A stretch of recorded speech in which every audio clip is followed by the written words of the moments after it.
త్రిమత ఏకైక గురువు, ఆధ్యాత్మిక సామ్రాజ్య చక్రవర్తి, శతాధిక గ్రంథకర్త, హిందూ జ్ఞాన ధర్మ ప్రదాత, సంచలనాత్మక రచయిత, త్రైత సిద్ధాంత ఆదికర్త, శ్రీ శ్రీ శ్రీ భగవాన్ స్వామి ఆచార్య ప్రబోధానంద యోగీశ్వర్ల స్వామివారి దివ్య పాద పద్మములకు నా యొక్క అనంత కోటి నమస్కారములు. నా పేరు శాంత, నెలివిడి గ్రామము, వనపర్తి జిల్లా, కొత్తకోట కమిటీ. వేమన యోగి గారి జన్మదిన సందర్భంగా నాకు ఇచ్చిన పద్యము నిగూఢ తత్వార్థ బోధిని నుండి 44వ పద్యము.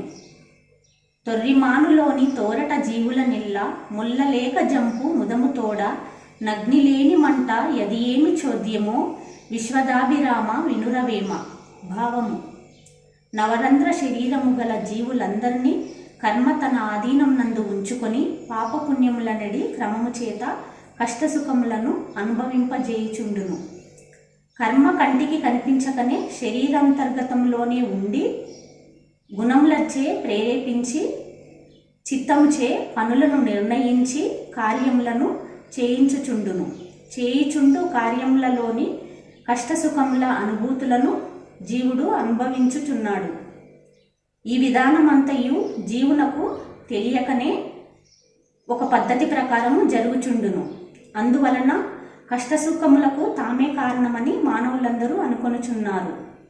తామే చేయుచున్నామని ప్రేమతో చేసిన కార్యములు కూడా ఆయుధముల వలె బాధించును. అందువలన మొల్లలేక జంపు ముదముతోడ అన్నారు. నవరంధ్ర శరీరమును కలిగి ఉన్నాము కావున తొర్రిమానులోని జీవులన్నారు. కర్మ కనిపించకనే ఆలోచనలను అగ్నిచేత కాల్చుచున్నది. కావున కర్మను అగ్నిలేని మంట అని ఈ పద్యంలో వేమన యోగి గారు వివరించారు. ఈ అవకాశం ఇచ్చిన త్రైతవాణి ఛానల్కి నా యొక్క ధన్యవాదములు తెలియజేసుకుంటున్నాను. మరియు ఆత్మ బంధువులందరికీ వేమన యోగి గారి జన్మదిన శుభాకాంక్షలు. అందరికీ నమస్కారం.